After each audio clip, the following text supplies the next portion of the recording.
A paz do Senhor Jesus, amados e queridos irmãos e estudantes da Palavra de Deus. Hoje nós estamos já na nossa segunda lição do livro Pentateuco. Espero que os irmãos tenham feito a leitura dos livros e estejam nos acompanhando em mais esta aula, mais esta lição para nós aprimorarmos o nosso aprendizado. Como disse Pedro, crescei-vos antes crescei na graça e no conhecimento de Cristo Jesus. Vamos dar prosseguimento mais essa lição. Semana passada nós falando sobre a criação, só estamos dando uma revisada aqui, mas nós falamos sobre a criação, os céus e a terra no seu estado original, depois no seu estado caótica, aonde foi restaurada, lembrando que no original, quando Deus ele cria os céus e a terra, ele cria perfeita, mas no segundo versículo diz que ela está sem forma e vazia, e o Senhor começa a fazer a restauração daquilo que ele já tinha criado, né?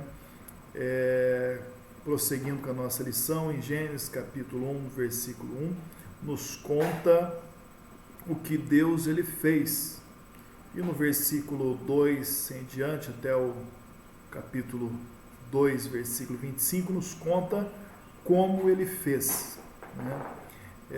Nós vamos ver aqui nesse slide como a doutrina de Deus e da criação é vista pela ciência, tanto pela ciência como pela filosofia secular, e como nós entendemos e é refutada na palavra de Deus, né? Gênesis capítulo 1, versículo 1 nos conta: no princípio criou Deus os céus e a terra. A filosofia, como ela é refutada? A filosofia, ela prega o ateísmo, ou seja, não existe Deus. Nós somos teístas, nós cremos que há um Deus, né? Ela é refutada na Bíblia que há um Deus. No princípio, criou Deus os céus e a terra. Se Deus criou os céus e a terra, então existe um Deus, um Criador. A filosofia também prega o politeísmo. Observando aqui, nós podemos ver uma contradição. Ao mesmo tempo que nega a existência de Deus, ela também diz que existe muitos deuses, né? Vários deuses são politeístas, né? Porém, é refutada que há somente um Deus, só existe um Deus.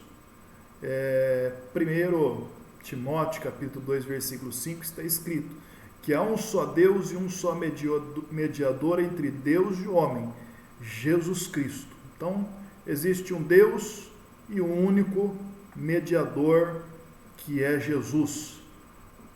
Nos Evangelhos de São João, capítulo 14, também versículo 6, nos vai dizer que Jesus, ele disse: eu sou o caminho, a verdade e a vida, e ninguém vai ao Pai a não ser por mim. Glória a Deus. Aleluia, né? A filosofia também refuta o panteísmo. O que é panteísmo? Panteísmo prega que tudo é Deus, que o universo é Deus, a criação é Deus. Nós vemos uma palavra bastante dita nos nossos dias, né, sobre a Mãe Terra, mas na verdade não existe Mãe Terra, a Terra não é uma divindade.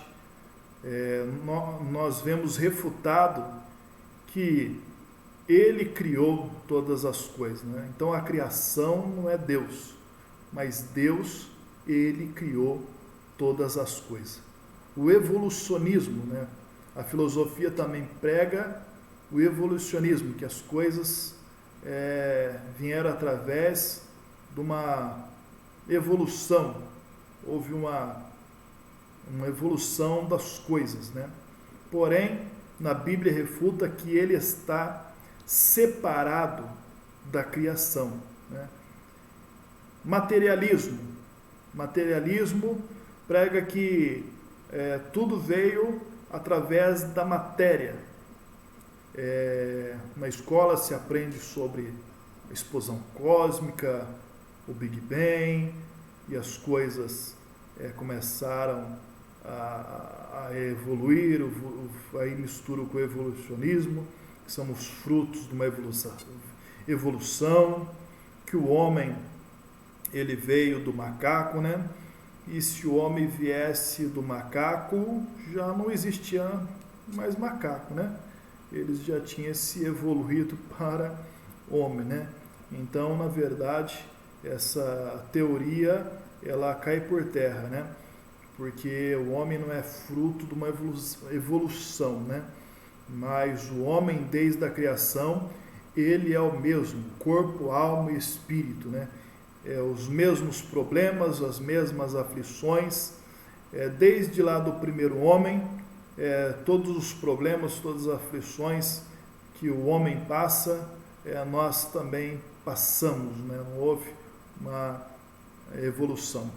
Então o materialismo prega que tudo vem da matéria, mas em Gênesis nós vemos que a matéria ela foi criada. E Deus, ele é o criador da matéria. E como ele criou? Ele criou do nada. O homem é criador também, mas ele cria a partir de algo já existente, né? Cria de uma matéria.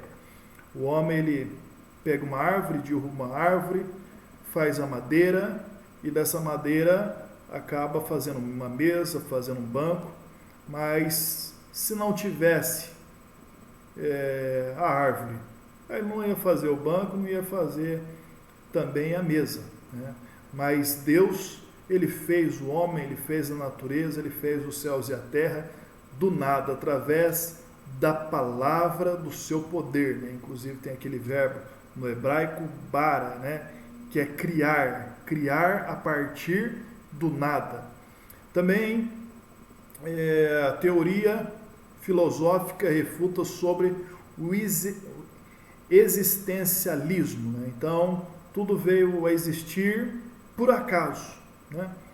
Então, segundo a teoria da explosão cósmica do Big Bang, houve uma explosão e dessa explosão acabou surgindo os seres vivos, como nós vemos, né? Foi fruto do evolucionismo, fruto do acaso, fruto de uma explosão, né? Então, nesse existencialismo, se foi fruto de uma explosão, então nós somos um erro, nós somos um acidente de percurso, né?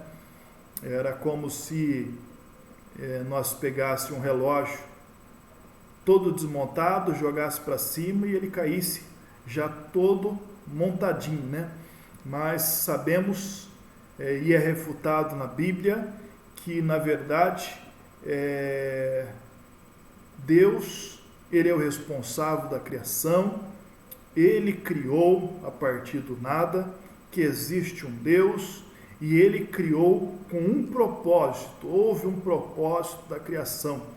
Tudo na vida existe um propósito, né? Deus, ele teve um propósito de criar o homem, né? E criou para servi-lo e adorá-lo, para se relacionar com Deus, né?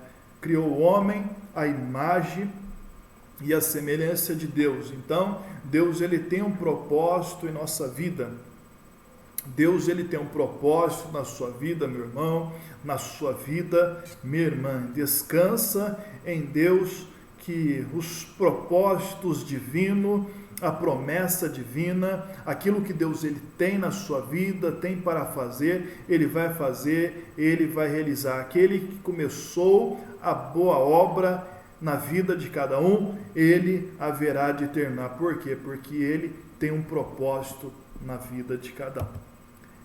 Prosseguindo, continuando, a queda e as consequências. Gênesis capítulo 3 e 4 fala sobre a queda. nós vemos no capítulo 3 o tentador e a tentação. O tentador nós conhecemos, que é Lúcifer, que é Satanás, né? Que ali ele usou a serpente, né, como meio, meio de tentar a Eva, né? A tentação nós vemos ali sobre a árvore que estava no meio do jardim, a árvore do conhecimento do bem e do mal, o fruto do conhecimento do bem e do mal, o qual não era para se comer, né? Então, vemos o tentador e a tentação. Depois deles comerem o fruto da árvore do conhecimento do bem e do mal, eles perceberam que estava nus, né? Então, na verdade, acredita-se que Adão e Eva, eles eram cobertos de luz, né? Eles tinham uma vestidura de luz, porém, após o pecado, eles perderam essas vestes de luz, né? E por isso, eles cozeram folhas de figueira e se cobriu com aquelas folhas, né? Porém, as folhas ali é uma representação da justiça humana. Então, eles quiseram se cobrir, se justificar a si mesmo. E Deus, como não aceita a justiça humana, a Bíblia Sagrada diz que as nossas justiças são como trapos de imundícia, e o que Deus aceita é a justiça de Cristo pela fé. Então Deus, ele matou um animal, fez vestes de pele para Adão e Eva e os cobriu, né? Então Deus, mostrando ali a justiça, já estava revelando Jesus Cristo, né? Quando ele sacrifica o animal para tirar as vestes, já estava representando, tipificando Cristo, que haveria de morrer pelo nosso pecado, e ele nos cobriria da sua justiça. Também perca da comunhão com Deus. Naquele momento que eles pecaram, eles perderam a comunhão com Deus. Inclusive, eles foram expulsos do jardim e Deus colocou querubins para que fechasse o caminho, para que não tocasse na árvore da vida. Então expulsou eles do jardim. Então eles perderam a comunhão com Deus. No livro aos Romanos, o apóstolo Paulo fala sobre isso, quando ele diz que todos pecaram e excluídos foram, todos pecaram, inclusive fala em Romanos 3:23, que todos pecaram e destituídos estão da glória de Deus, sendo justificado gratuitamente pela redenção que há em Cristo Jesus. Então, a perca de comunhão, mas em Cristo nós temos a redenção, né? Também, perda do domínio sobre a criação. O homem, ele perdeu o domínio da criação. Também portas abertas para o sofrimento e a morte, né?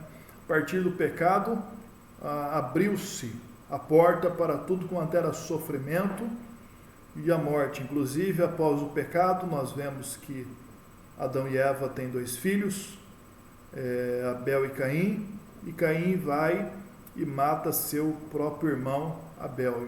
Que sofrimento na família, né?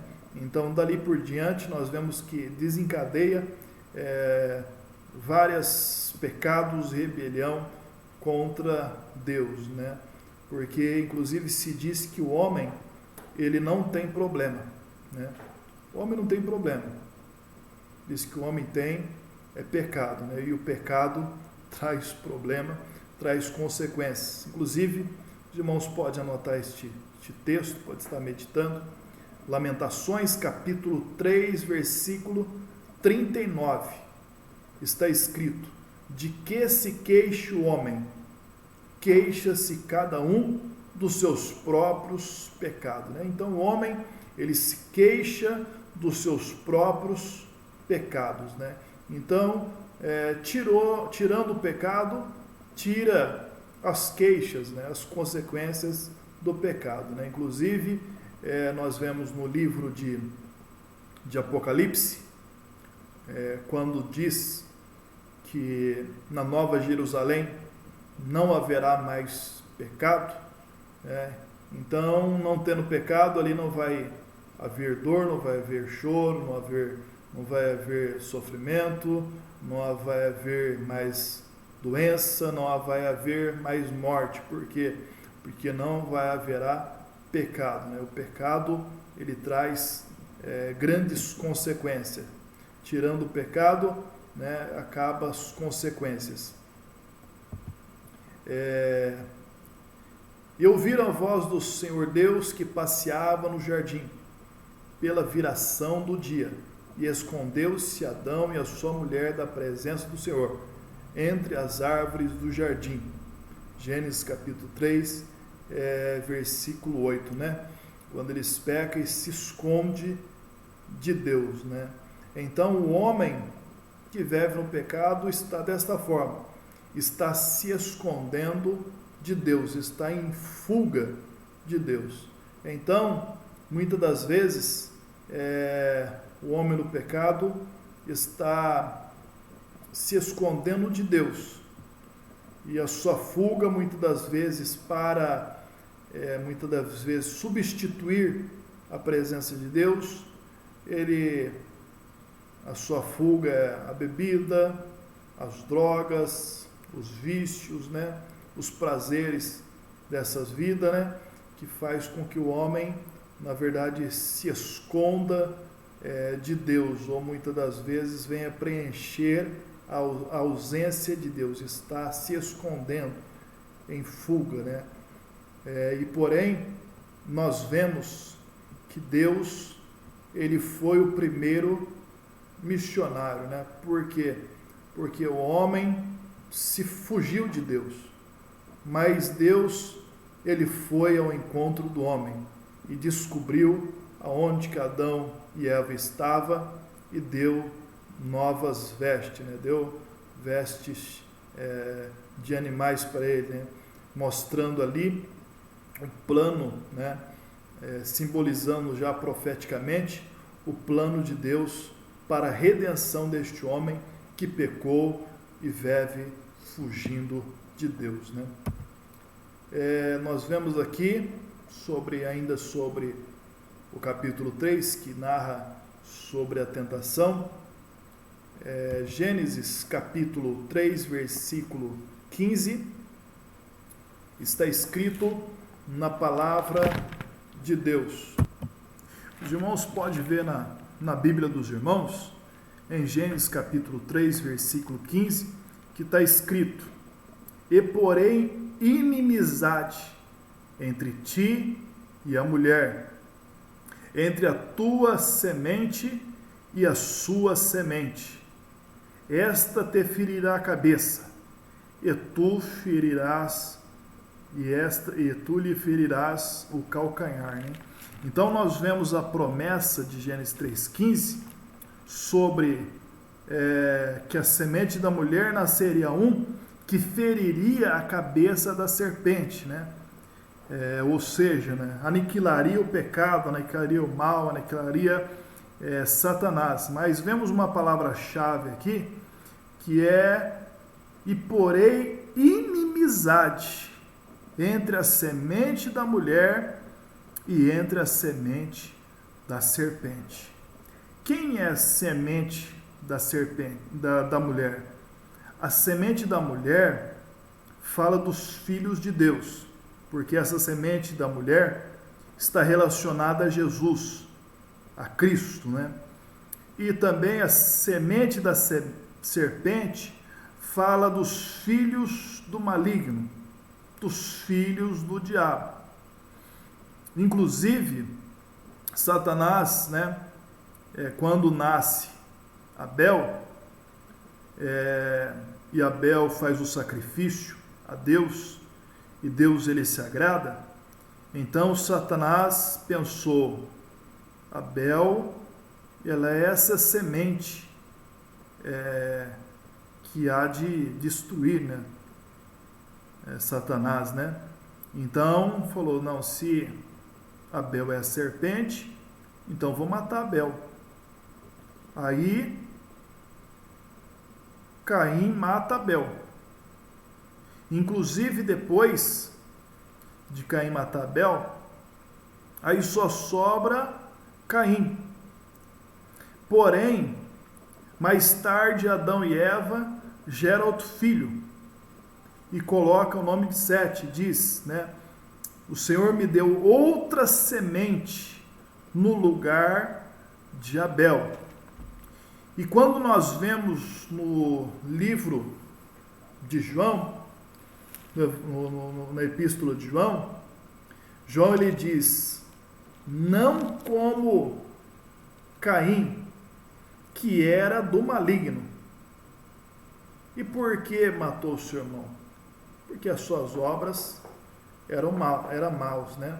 Então associa Caim como sendo do maligno, como sendo filho do maligno. Então nós vemos, inclusive nos dias de hoje, né, uma luta entre as trevas e a luz, entre o bem e o mal. E também nós vemos os filhos de Deus, e também a Bíblia fala sobre os filhos do diabo. Aí, inclusive, lá no Epístola de 1 João, capítulo 3, no versículo 8, está escrito, quem comete pecado é do diabo, porque o diabo peca desde o princípio. Para isso se manifestou,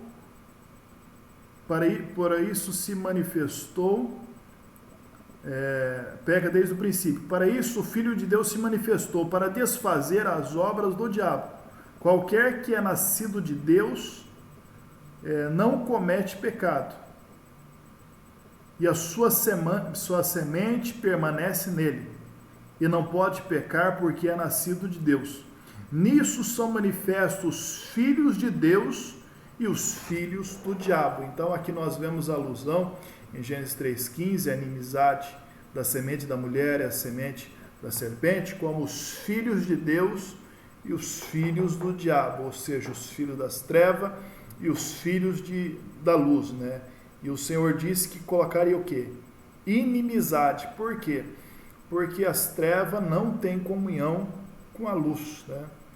O ímpio não tem comunhão com o crente não tem comunhão com o ímpio. É claro que enquanto nós estivermos neste mundo, nós nos relacionamos com todos, né? Inclusive, somos até mesmo instrumentos de Deus para levar o evangelho para aqueles que estão nas trevas, né, no pecado. Mas nós somos filhos de Deus, filhos da luz, né? Porém, inimizade, nós não podemos andar de mãos dadas com o mundo e nem com os filhos do diabo, né? Então, porém, inimizade, né? Porém, inimizade entre a semente da mulher e a tua semente.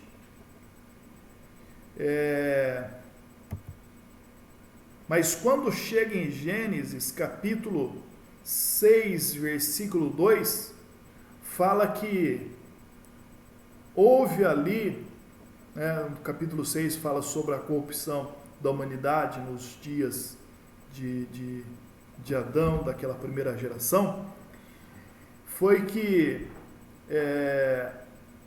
viu os filhos de Deus as filhas dos homens, que era formosa, e tomou para si como mulheres, ou seja, ali criou-se um vínculo, criou-se uma aliança, né, podemos dizer, criou-se uma amizade novamente, né? Então, Deus ele falou que era para ter inimizade, e eles acabaram fazendo amizade, fazendo aliança novamente, né?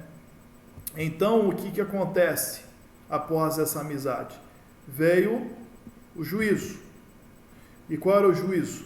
O dilúvio. Capítulo 7 narra o dilúvio. Por quê? Porque o homem se corrompeu, fazendo amizade com o mundo, com o pecado, né? Mas Deus salva e livra Noé através da arca do dilúvio. Porém, quando chega no capítulo 11 de Gênesis, do versículo 1 ao 9, fala sobre a Torre de Babel, onde novamente o homem começa a se rebelar contra Deus, né? Por que ele começa a se rebelar? Porque eles construíram uma torre, e essa torre era para alcançar, né, até os céus, né?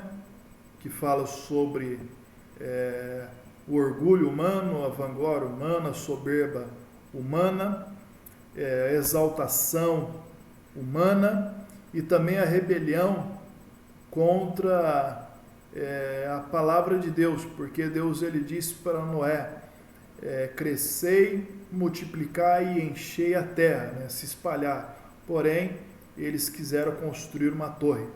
Mas chegando no livro de Gênesis capítulo 12, versículo 1 ao 3, Deus ele fala com Abraão. Deus ele tem um chamado na vida de Abraão, né? Sai da tua terra, da tua parentela e vai para a terra que eu te mostrarei. Ou seja, Deus ele queria tirar Abraão da terra de Ur dos caldeus, né? Separar Abraão para que porque Abraão ali na terra de Ur, né? Ele estaria andando com a amizade do mundo, mas quando ele chama Abraão, separa Abraão para servir a Deus e para ser canal de Deus para a promessa da vinda do Messias, o Salvador. Então, Deus ele faz promessa a Abraão. Gênesis capítulo 12, do versículo 1 ao 3, Deus ele faz pelo menos 3 promessas ali. A primeira, que ele ia ser uma grande nação, né? Então aqui, Deus ele promete a semente de Gênesis 3,15, né? A semente da mulher, haveria de nascer que esmagaria a cabeça da serpente. Então fala de Jesus, ou seja, Abraão ia carregar a semente, né? Que haveria de vir o Messias, Jesus Cristo, e faria dele uma grande nação, a primeira promessa, faria uma grande nação.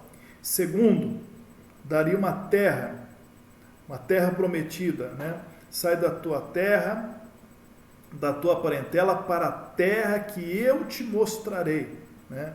Que é a Canaã. A terceira promessa,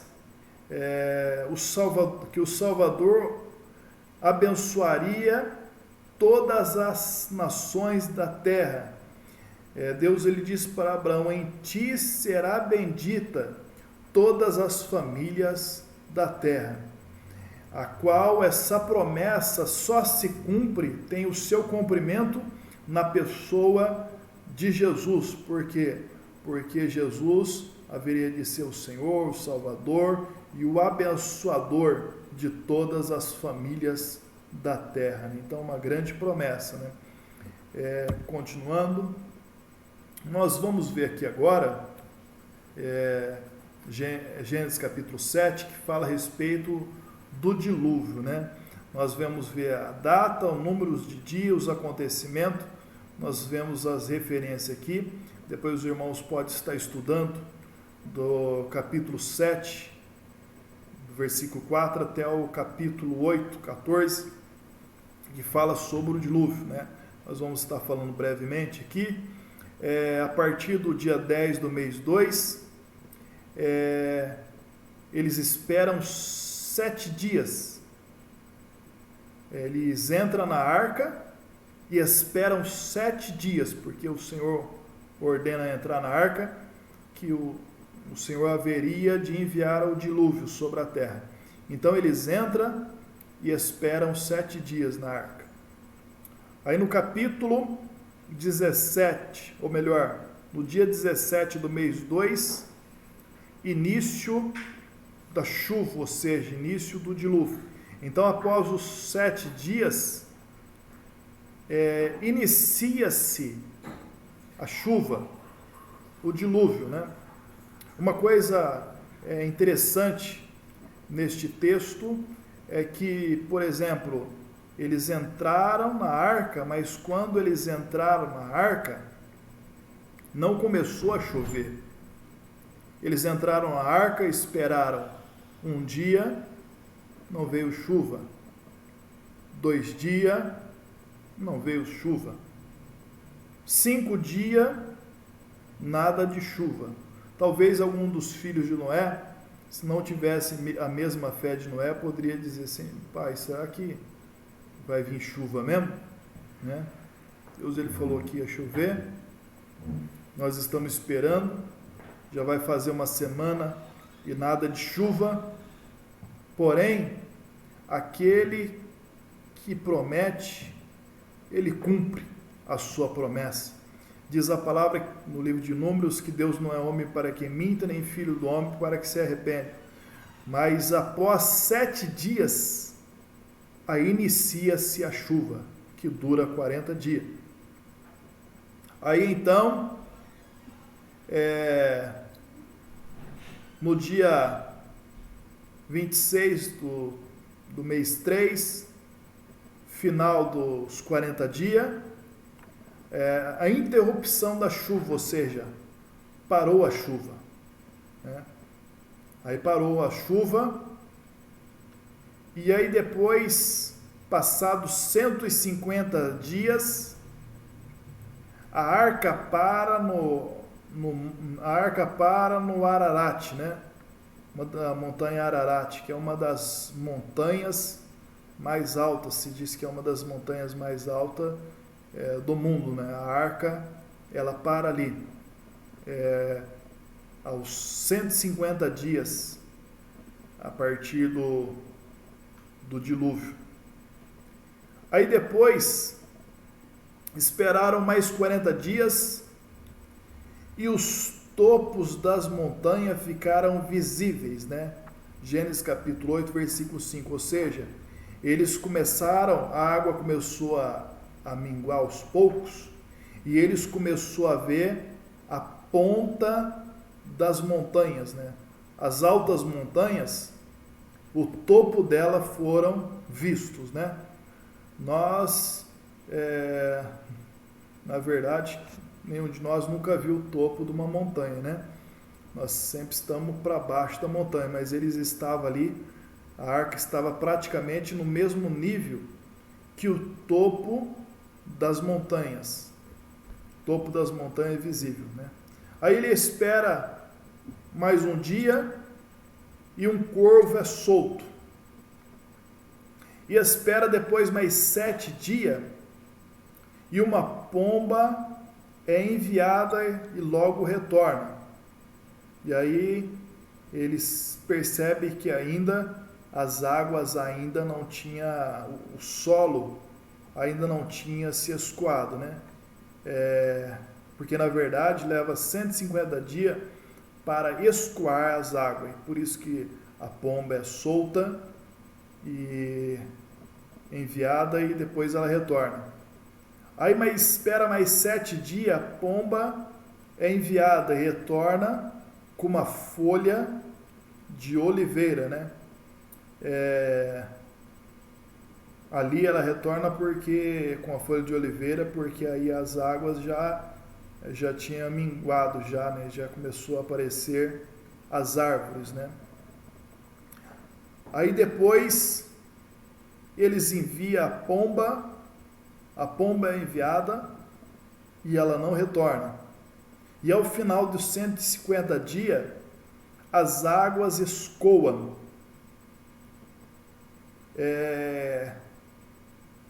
Depois a cobertura da arca é tirada, Gênesis capítulo 8, versículo 3, e depois seca a terra e sai, e Noé e a sua família sai da arca, né? Porque, imagina, irmãos, aqui nós mostramos uma estatística aqui, que o mês bíblico é 30 dias. Então, o tempo total que Noé ficou na arca, ele ficou 1 ano e 17 dias dentro da arca. Imagina você ficar 1 ano e 17 dias dentro de casa. Né? Às vezes tem pessoa que sai de férias, né, e não vê a hora de voltar para trabalhar. Mas aqui eles ficaram durante 1 ano e 17 dias. Né? Diz a Bíblia Sagrada que Noé estava na arca lá. Imagina, ser 1 ano e 17 dias ali. Mas tem um texto, não sei se é Gênesis capítulo 8, quando a pomba retorna com galho de oliveira, que Deus ele se lembra de Noé. Então Noé estava ali na arca, ficou mais de 1 ano ali na arca, mas Deus ele não se esqueceu de Noé. Deus estava cuidando de Noé, Deus estava guardando Noé. Então podemos até mesmo dizer que Deus ele também não esquece de nós, Deus não esquece de você. Pode passar o tempo que passar, né? Ali Noé ficou 1 ano sem falar com Deus, sem ouvir a voz de Deus, somente ali na arca. Por quê? Porque lá fora, na verdade, estava acontecendo o juízo divino, o dilúvio, né? Mas Noé estava ali guardado por Deus, e Deus não tinha esquecido de Noé. E na hora certa, Deus tirou Noé ali na arca, né? Deus ele também não esqueceu de você.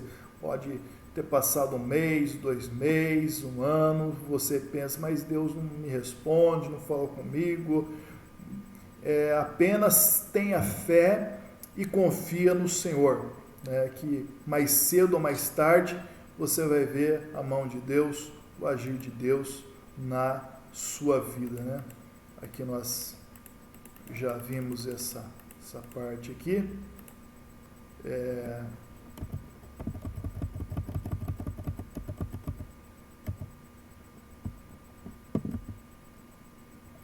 Aqui no capítulo 12, Abraão, capítulo 12, do versículo 10 ao versículo 20, Abraão encontra fome na terra, e encontrando fome na terra, Abraão desce ao Egito e mente a Faraó, e é repreendido pelo monarca pagão, né? Ele mente para Faraó com medo de ser morto por Faraó e a sua esposa ser tomada. Aí Gênesis capítulo 13, Abraão é restaurado a Betel, ele volta para Betel, e aí depois a contenda entre os pastores de Ló e pastores de Abraão, aonde da separação de Abraão e Ló, seu sobrinho, Abraão disse para Ló, que não haja contenda entre mim e ti, né, entre meus pastores e seus pastores. A terra está diante de ti, escolhe para o lado que for. Se você for para a direita, eu irei para a esquerda. Se você disser que vai para a esquerda, eu vou para a direita. Porém, Abraão, ele andava por fé e não por vista. Aqui nós vemos no capítulo 13, versículos 5 e 13, uma lição muito interessante. Porque Abraão, ele andava por fé e não por vista, né? A Bíblia Sagrada diz que o justo viverá pela fé. E inclusive Ló ele já andava por vista, porque ele viu as campinas do Jordão, viu que o Jordão era bem regado, bem verdejante. Aí ele falou, eu quero ir para as campinas do Jordão. Mas só que ali nas campinas do Jordão estava Sodoma e Gomorra, aonde mais tarde foi invadida. Os reis de Sodoma tiveram uma guerra e Ló é levado cativo. E Ló sendo levado cativo, Abraão fica sabendo e vai em busca, em socorro do seu sobrinho e derrota o rei Kedorlaomer e seus aliados, com Abraão e os 318, ele vence aquela guerra e traz de volta o seu sobrinho. Aí no capítulo 14 nós vemos o encontro de Abraão com Melquisedeque.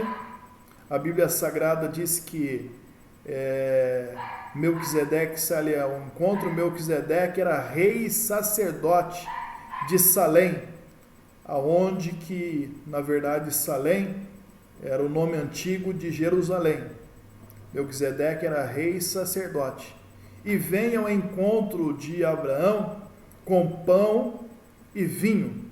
Na verdade, esse capítulo 14, versículo 17, que fala de Melquisedeque, esse texto é profético. Por quê? Porque Melquisedeque, ele é símbolo, é tipo de Cristo, e Melquisedeque era rei e sacerdote. Jesus também, ele é rei e sacerdote. Melquisedeque era rei e sacerdote e, na verdade, profeta também. Jesus é rei, sacerdote e profeta também. E Melquisedeque vem ao encontro de Abraão oferecendo pão e vinho. E o pão e vinho nós vemos que hoje na Santa Ceia é símbolo do corpo e sangue de Cristo. É o alimento espiritual e a bebida espiritual. Então, na verdade, Abraão voltou cansado da batalha, da matança dos reis, volta vitorioso, exausto, e Melquisedeque, figura de Cristo, vem ao seu encontro com pão e vinho para confortá-lo e fortalecê-lo, Então, na verdade, quando estamos muitas das vezes fracos, desanimados, devido às lutas, à batalha que enfrentamos, Jesus, ele vem ao nosso encontro com a bebida espiritual, com alimento espiritual. A Bíblia Sagrada diz que o profeta Elias, ele estava cansado, estava exausto, e aí então a Bíblia Sagrada diz que quando ele olha do lado, ele vê um jarro de água e pão ali, e o Senhor lhe disse para Elias: coma e beba, porque grande é a sua jornada, grande é a sua caminhada.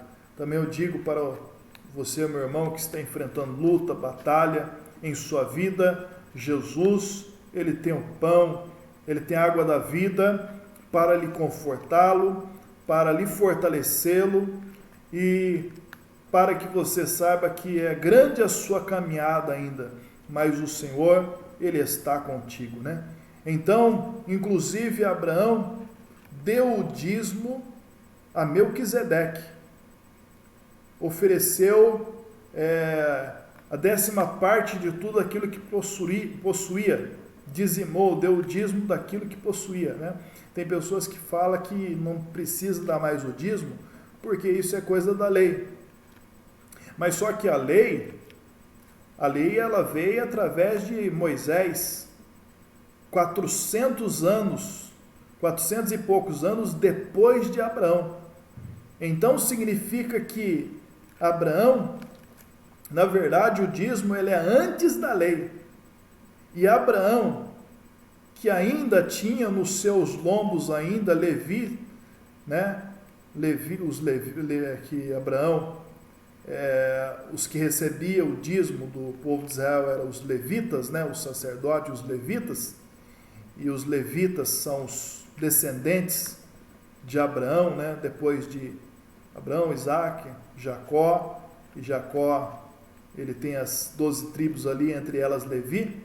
Então os levitas, né, através de Abraão, já entregavam o dízimo, né? Entregou o dízimo. Aqueles que haveria de receber o dízimo segundo a lei, que eram os levitas, eles mesmos entregaram o dízimo através da pessoa de Abraão, né? Então Abraão, antes que existisse lei, ele entregou o dízimo. Nós vemos outro personagem que também entregou o dízimo antes da lei. Foi quem? Foi Jacó. Quando fugia da casa do seu pai, ele fez um voto com o Senhor, que o Senhor o abençoasse, desse pão para comer, água para beber, roupa para vestir. Quando ele voltasse, o Senhor ia ser o seu Deus, e quando ele voltasse, ele entregaria o dízimo de tudo aquilo que ele possuía, né? Então, Jacó também.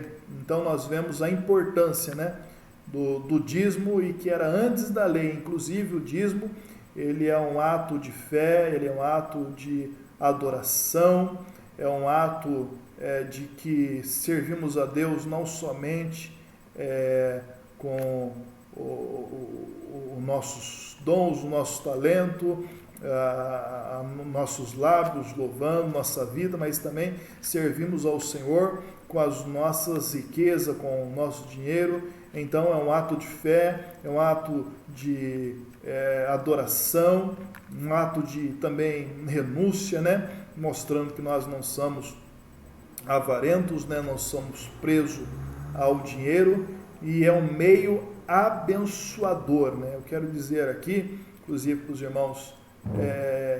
os irmãos lembrarem, é um meio abençoador. Diz a Bíblia Sagrada: dá e lhe será dado, boa medida, recalcada, sacudida e transbordante, né? Nós vemos em Malaquias, onde é muito conhecido, porém não é só em Malaquias que fala sobre o dízimo, né? Onde o Senhor haveria de abrir as janelas do céu e o abençoar, né? Quem sabe você poderia ser muito mais abençoado do que você é, né? Quem sabe você se sente abençoado, né? Mas você não dizima, você não ajuda a casa de Deus, né?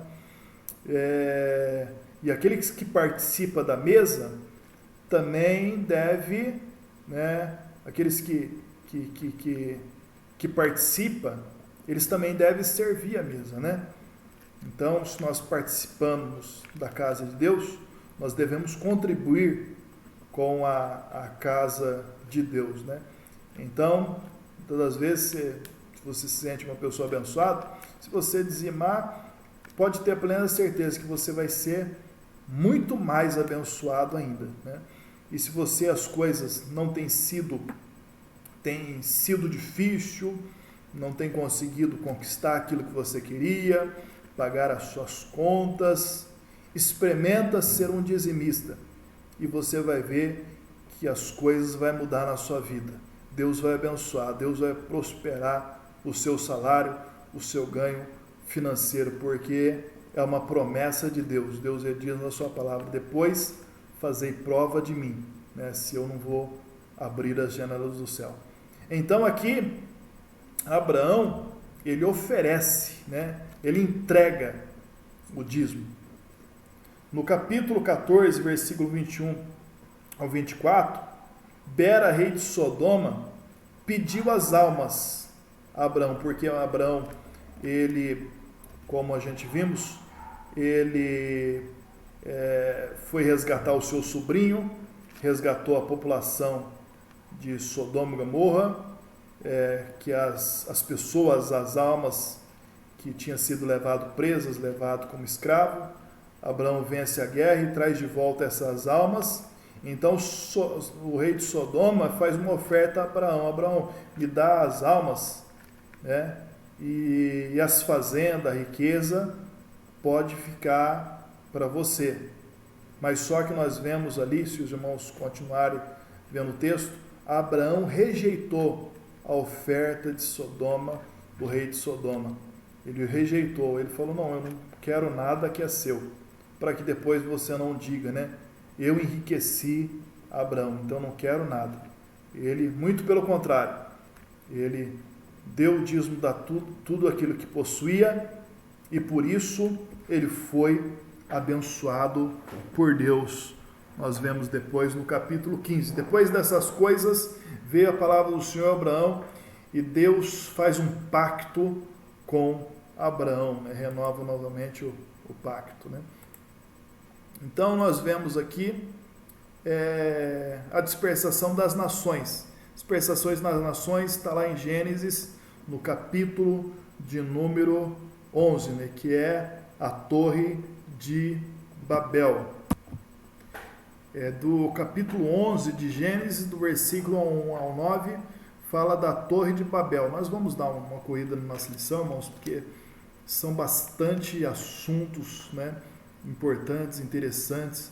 Gostaríamos nós de termos tempo suficiente para estar contando, falando detalhadamente sobre cada assunto, porém o nosso tempo é curto, né, e nós precisamos, né, avançar com este livro, esta lição. Então, Torre de Babel, edificada entre os rios Tigre e Eufrate, né, é uma desobediência à ordem de Deus em Gênesis 9:1, que o Senhor diz para Noé, né?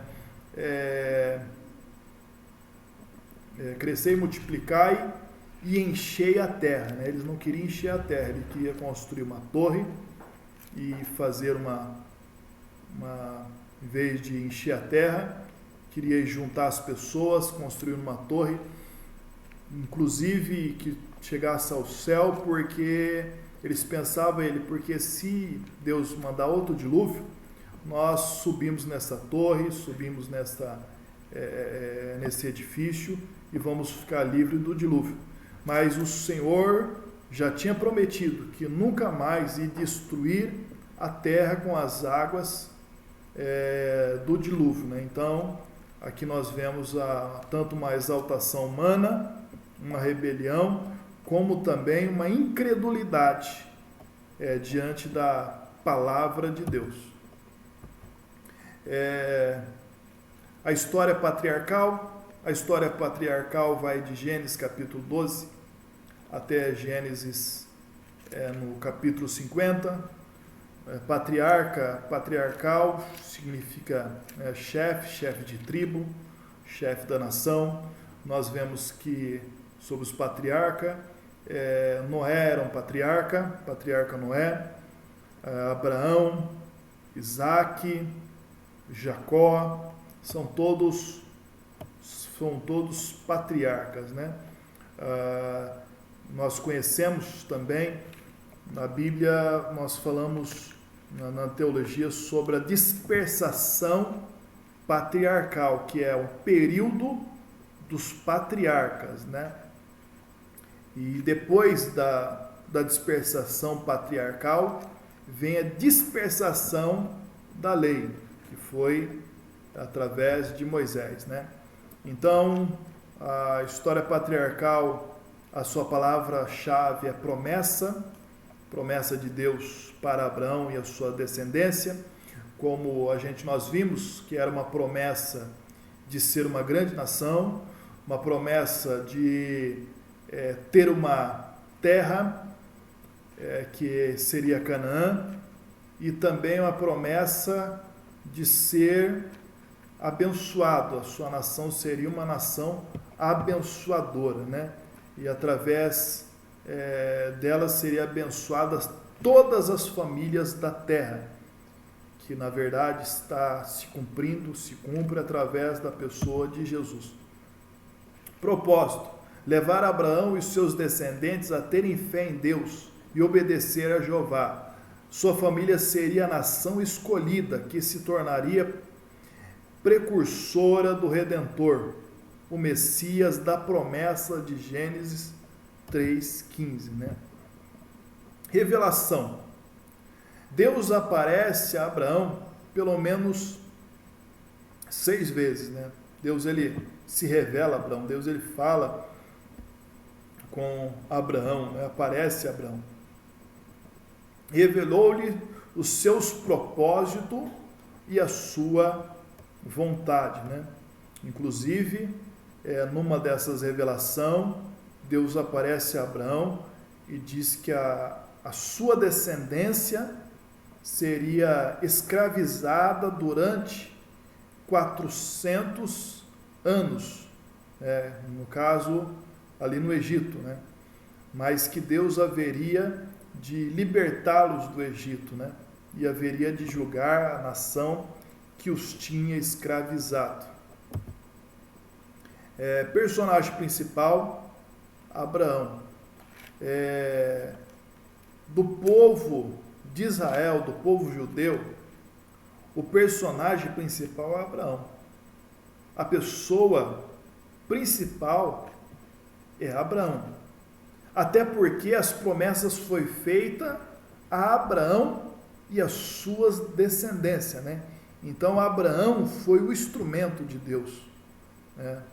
Foi o primeiro chamado de Deus e revelou-lhe as promessas. Então a pessoa mais importante para a nação judaica, que ocupa o primeiro lugar, é Abraão. E segunda é Moisés, que veio a lei, né?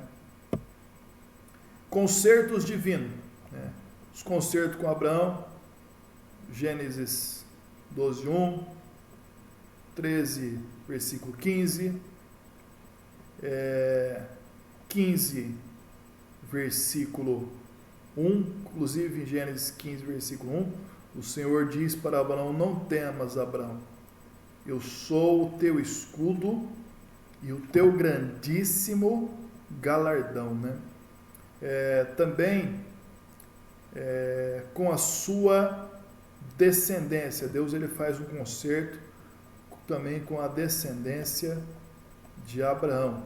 Mais tarde, Deus também aparece a Isaac, dizendo a Isaac: eu sou o Deus do teu pai Abraão. Aparece a Jacó e diz: eu sou o Deus de Abraão e de Isaac.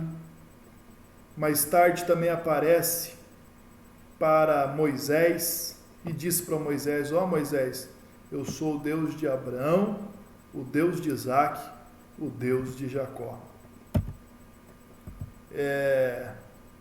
Atos de desobediência, né? Existe pelo menos 3 passos na desobediência de Abraão.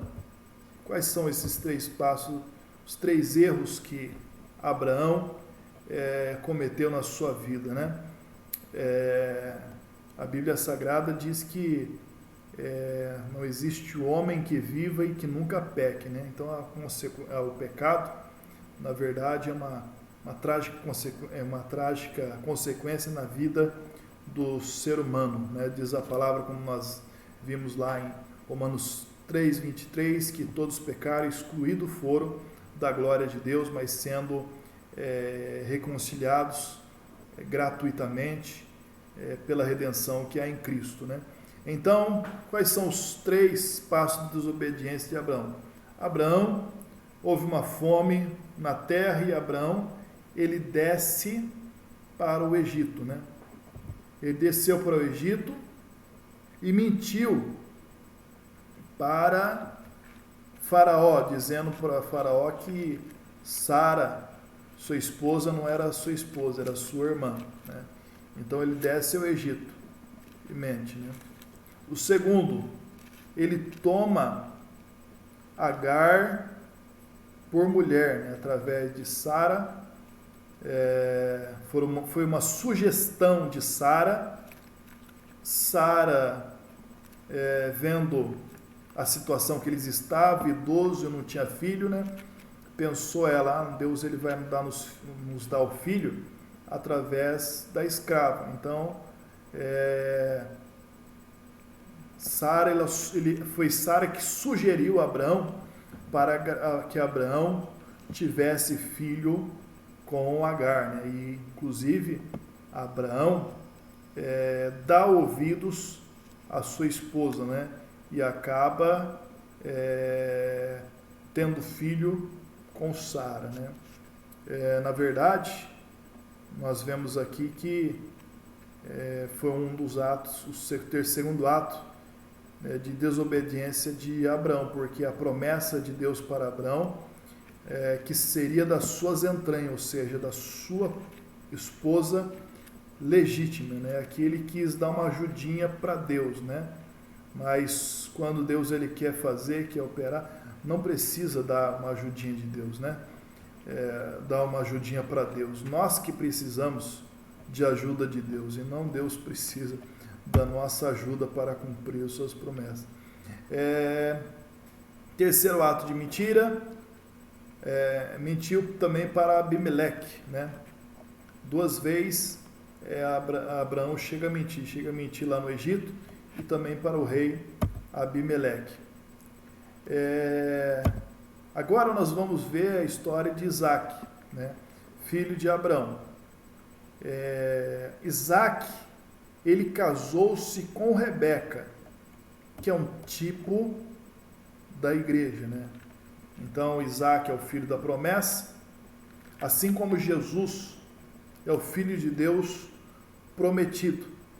E Rebeca também é uma figura, é um tipo da igreja. Tem algumas, inclusive tem algumas alegorias, né? Mas devido ao horário, a gente não podemos entrar muito em detalhe. Mas continuando, Isaac era o filho da promessa, filho prometido. Deus, ele tinha prometido que daria um filho da sua própria entranha. É um tipo de Cristo.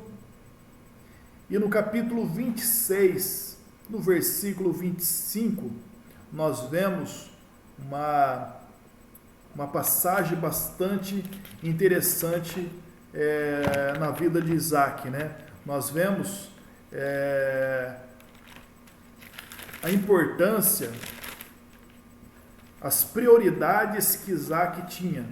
Todos nós temos prioridades em nossa vida, né?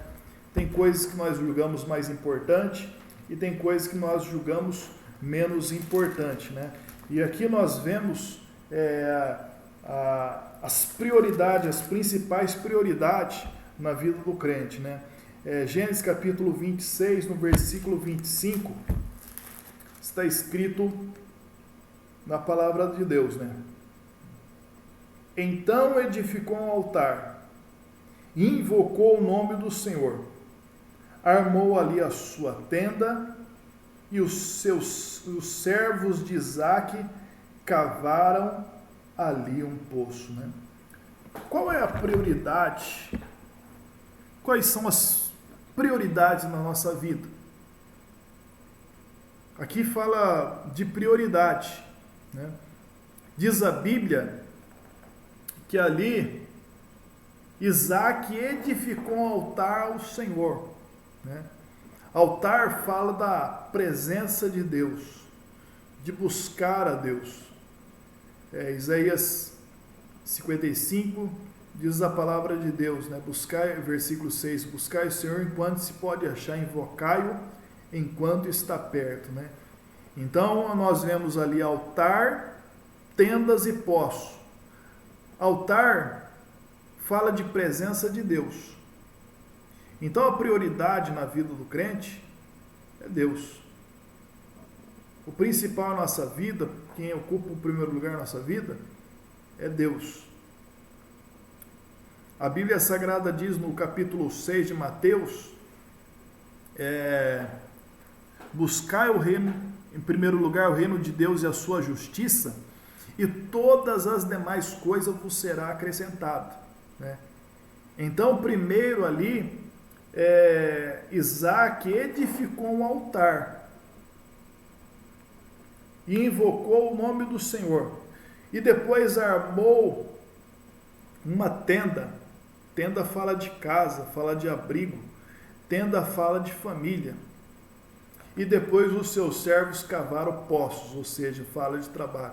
Então primeiramente Deus em primeiro lugar, segundo família, e em terceiro trabalho. O trabalho não pode estar em primeiro lugar e família em segundo, né? Assim como família não pode estar em primeiro e Deus em último. Então tudo tem uma prioridade, uma escala de prioridade. Então, primeiramente, Deus, família e depois trabalho. Mas quando fala em primeiro lugar altar, primeiro lugar presença de Deus, isso não significa primeiro igreja, né? Porque a igreja é família, né? Mas só que igreja é família, mas não é a nossa família. A igreja é família de Deus, porque Deus é Pai e todos nós somos filhos, né, de Deus. Somos uma grande família, a igreja é uma grande família.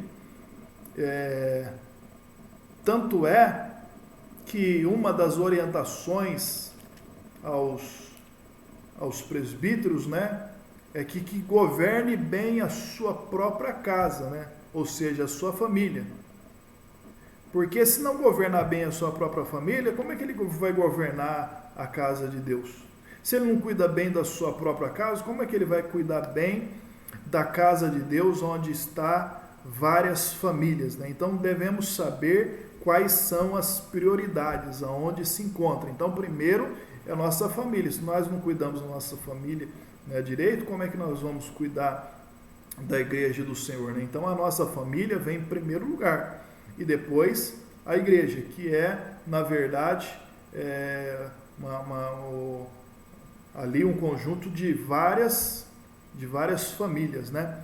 Então, altar, tendas e poços, presença de Deus, família e, em terceiro lugar, trabalho. Tem pessoas que a prioridade na vida dele é o trabalho. É só trabalho, só trabalho. Aí esquece de Deus, esquece da sua família, esquece da igreja, esquece tudo, né? O trabalho, ele tem o seu lugar, ele tem o seu momento. A Bíblia Sagrada diz que há tempo para todas as coisas. Devemos ter tempo para Deus, tempo para a família e tempo para trabalho, né? Um equilíbrio que muitas das vezes é difícil, mas nós devemos ter este equilíbrio. Prosseguindo, Jacó,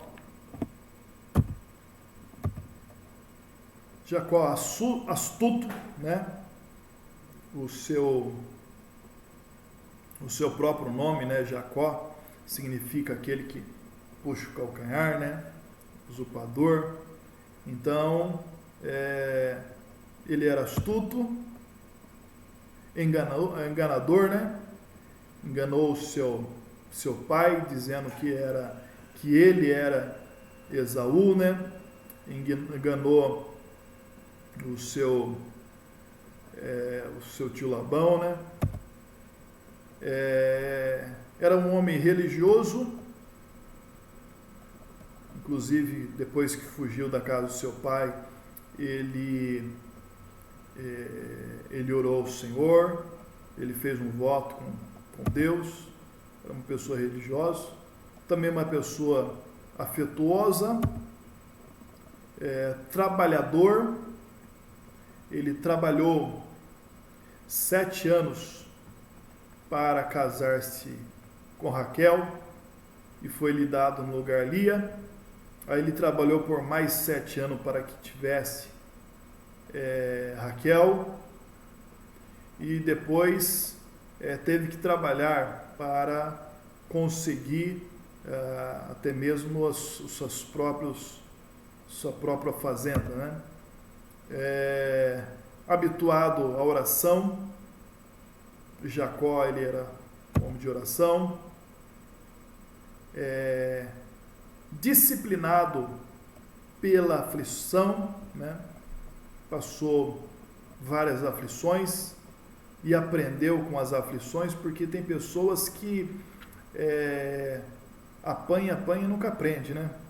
Mas na verdade nós devemos aprender com as aflições, com as circunstâncias que nos acontece, né?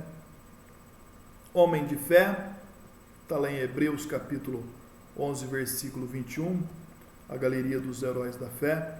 Homem de fé, perseverante, né? Ele lá no Val de Jaboque, ele encontra com o anjo e não solta o anjo enquanto o anjo não o abençoa. Então ali ele era uma pessoa insistente, perseverante, em busca da bênção de Deus. José era um homem sonhador. Os seus sonhos, ele sonhou antes de ir para o Egito, ele já governava, já sonhou que ia governar os seus irmãos, governar a sua família, que o sol e a lua e 11 estrelas se inclinavam diante dele, que os feixes de trigo se curvavam diante dos feixes de trigo dele. Ele não só era sonhador, tinha sonhos, como ele também adquiriu o dom da interpretação. Ele interpretou os sonhos ali dos servos de Faraó que estava na prisão, inclusive do próprio Faraó, ele interpretou. Ele tinha sua túnica colorida, que foi lhe dada por seu pai. Era uma túnica de primazia, porque Jacó José era o preferido filho de Jacó. Uma túnica de várias cores. Ele foi rejeitado pelos seus irmãos. Os irmãos não o aceitavam ele com os seus privilégios, né? Porque José, ele era mais chegado do seu pai, e assim ele foi rejeitado pelos seus irmãos. Os seus irmãos tinham ciúmes de José, pelo que o tentou matar, mas no fim acabou vendendo ele como escravo para o Egito. Mas mesmo com esses acontecimentos ruins, Deus muitas das vezes se utiliza do mal para fazer o bem, porque chegando no Egito como escravo, Deus coloca ele como governador. Deus, ele transforma aquilo que era mal em bem, aquilo que era ruim em uma coisa boa. Se você está passando por um momento ruim em sua vida, Deus, ele pode mudar essa história e transformar numa coisa boa. Foi escravo de Potifar, esteve na prisão, e chegando na prisão ele foi chefe da prisão e depois governador do Egito, né? Deus tira ele lá da prisão, lá do fundo da prisão, onde que ninguém via, e coloca ele como governador. Diz a palavra de Deus que Deus, ele exalta o humilhado, mas só que Deus, ele humilha aqueles que se exaltam. Diz lá a palavra de Deus em 1 Pedro, capítulo 5, humilhai-vos debaixo da potente mão do Senhor, que ele ao seu tempo vos exaltará. Se você tem sido humilhado, não reclame, não murmure, deixe na mão de Deus, né? Se humilhe na presença do Senhor, que ele vai te exaltar. José foi um tipo de Cristo, porque ele salvou aquele mundo conhecido da grande fome, né? Ele foi o salvador do Egito, né? O salvador do mundo, porque se não fosse a administração de José, o povo teria morrido de fome, porque veio 7 anos de fome sobre a terra, né? Então, no entanto, José conseguiu administrar para que ninguém viesse a morrer de fome, né? Então, ele é um tipo de Cristo, né? Porque Jesus, ele é o pão da vida, né? E aquele que dele se alimenta jamais terá fome e jamais terá sede. Aqui nós vemos a genealogia, no capítulo 11, fala sobre Terá. Nós vemos a genealogia de Terá. Terá teve 3 filhos, Abraão, Naor e Harã. Abraão teve Sara como esposa, da qual veio Isaque. Teve Agar, a escrava egípcia, concubina egípcia, a qual teve Ismael, mas Ismael é o primogênito, mas não era ele que era o filho da promessa. Embora por ser filho de Abraão, Deus disse que abençoaria e faria dele, e dele sairia muitas nações. Então de Ismael teve 12 filhos, né? E então Abraão teve, depois a morte de Sara, teve como esposa Quetura, e Quetura gerou Joctã, Midian e 4 outros filhos, né? Dos quais também Midian teve mais 5 filhos e Joctã mais 2, né? E esses são os filhos, a descendência e a genealogia de Abraão, né? O qual era o detentor da promessa de Deus. Mas Terá teve também Naor e Harã, os 2 irmãos de Abraão. Inclusive Harã teve por filho Isaque, ou melhor, teve por filho Ló, né, que era foi o sobrinho de Abraão, que acompanhou Abraão até um certo momento da sua peregrinação até a terra prometida, né? Harã teve Mical, Iscar, Betuel. Betuel foi o que teve Labão e a sua irmã Rebeca, e Rebeca que casou com Isaque, né? Casou com pessoas da mesma parentela, né? Podemos dizer que até mesmo foi com primos, né? E assim por diante. Ló teve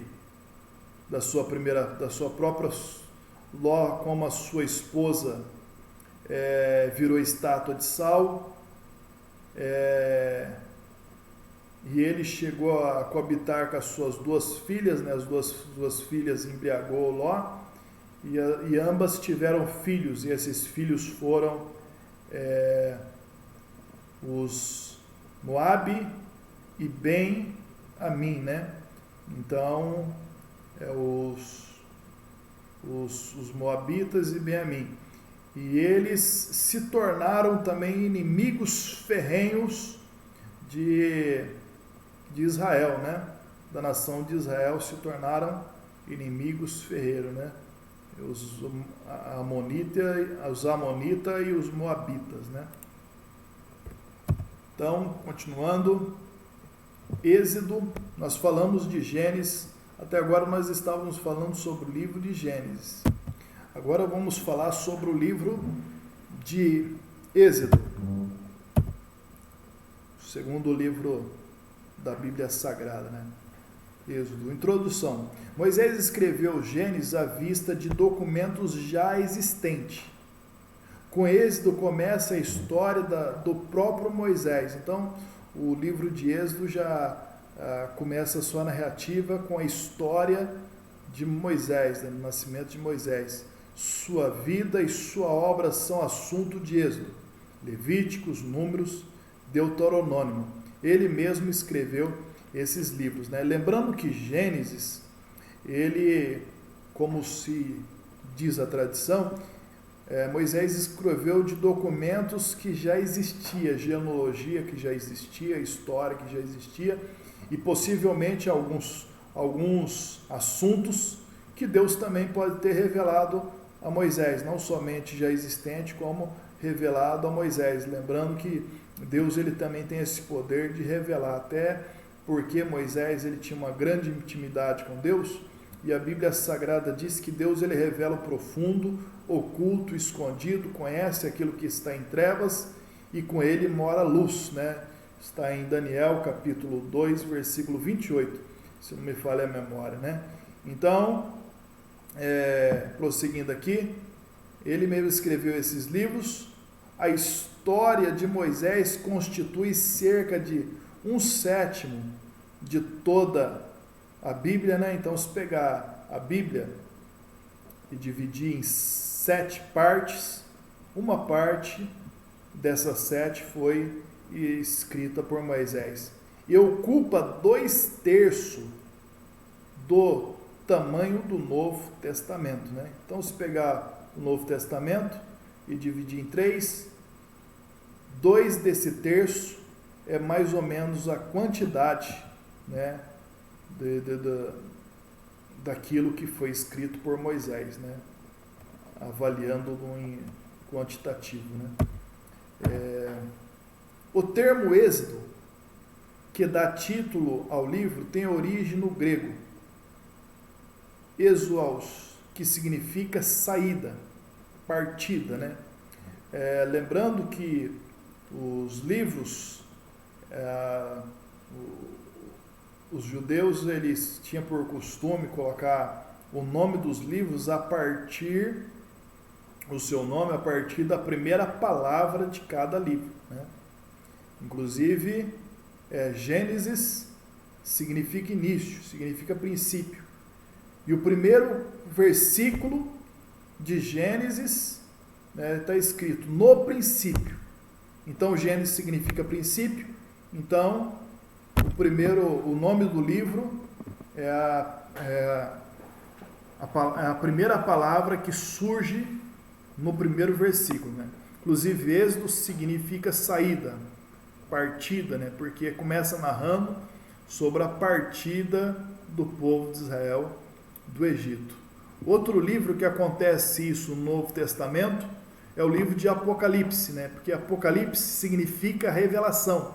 E a primeira palavra que aparece no primeiro versículo do capítulo 1 de Apocalipse está escrito, né? Revelação do Senhor Jesus, que deu através do seu anjo para o seu servo as coisas que em breve hão de acontecer. Ou seja, a primeira palavra é o nome do livro, né? Revelação, né? Que é o Apocalipse. Então, significa partida, refere-se à redenção de Israel. Relata a revelação escrita do concerto entre Deus e seu povo. Portanto, refere-se à formação da sua nação escolhida.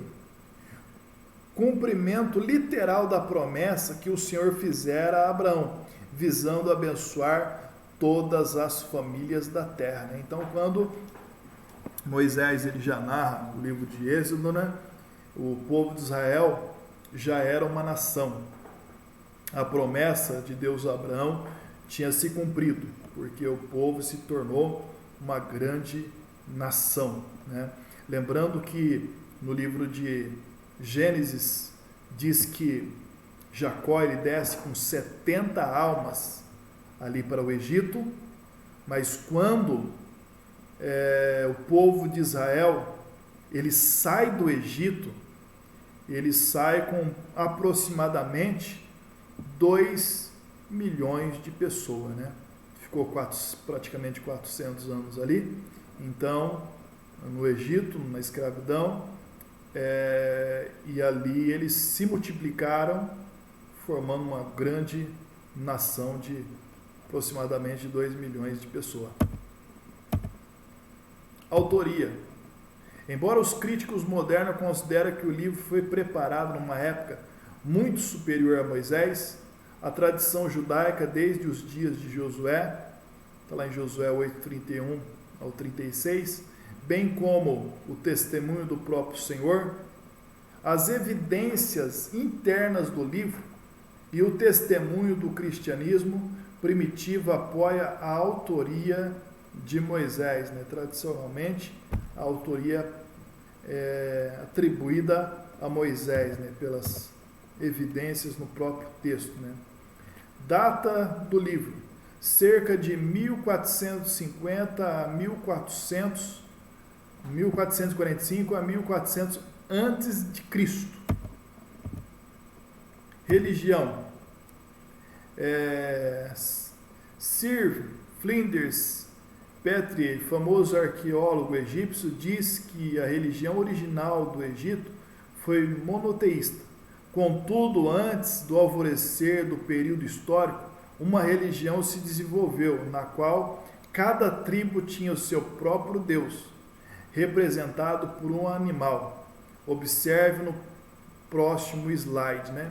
Então, esse arqueólogo diz que no princípio o Egito só tinha um Deus, né? Mas com o alvorecer do período histórico acabou surgindo divindades, várias divindades, né? E cada uma é representada por uma tribo, né? Tinha o seu próprio Deus. Vamos estar analisando aqui que algumas divindades que continha ali no Egito, lembrando também que as pragas que foram derramadas ali no Egito, as 10 pragas, na verdade Deus estava desmascarando, né? Desmascarando as divindades. Cada praga era uma representação, uma representação contra uma determinada divindade ali no Egito, né? E Deus estava mostrando para os egípcios que o Senhor, o Deus de Moisés, o Deus de Israel, era maior do que as divindades que havia ali no Egito. Por exemplo, o rio Nilo era considerado como sagrado, era considerado como uma divindade. Mas só que Deus ele transforma o rio Nilo em sangue, né? Então, o Deus que tem poder sobre o Nilo mostra que Deus ele é maior do que Nilo. Então, Deus estava mostrando ali que o Senhor, o Deus de Israel, era maior do que as divindades que estavam ali no Egito.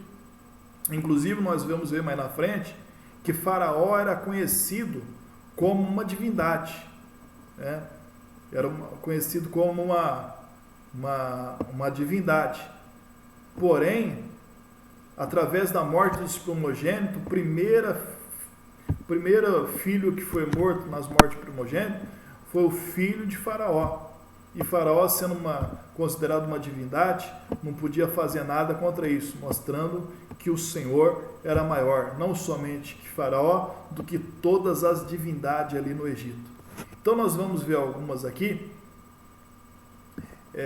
Primeira, Ptah, Apis, deus de Mênfis, representado pelo touro. Amon, deus de Tebas, representado pelo carneiro. Hathor, deusa da alegria, que é a vaca. Mut, esposa de Amon, abutre. Horus, deus do céu, que é representado pelo falcão. Ra, deus do sol, representado pelo gavião. Set, deus das fronteiras orientais, representado pelo crocodilo. Osíris, deus dos mortos, representado pelo bode.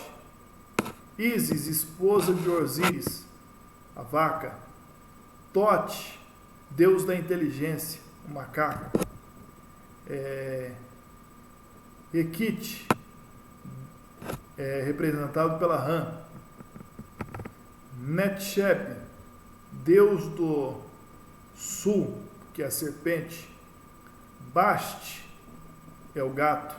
né? Aqui nós vemos algumas representações de algumas divindades, lembrando que havia muitas divindades ali no Egito, né?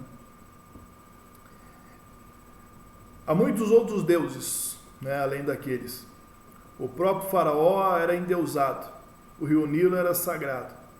Nos vários templos, os animais sagrados eram alimentados e tratados de maneira a mais luxuosa por grandes colégios de sacerdote.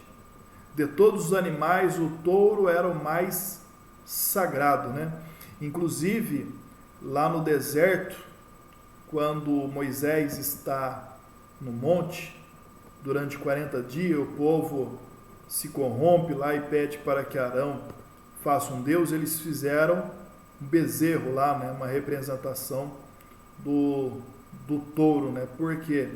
Por causa que, na verdade, eles saíram do Egito, mas o Egito não tinha saído deles, né? Eles tinha no coração ainda as divindades ali no Egito, né? Por isso que eles fizeram o bezerro de ouro ali no deserto.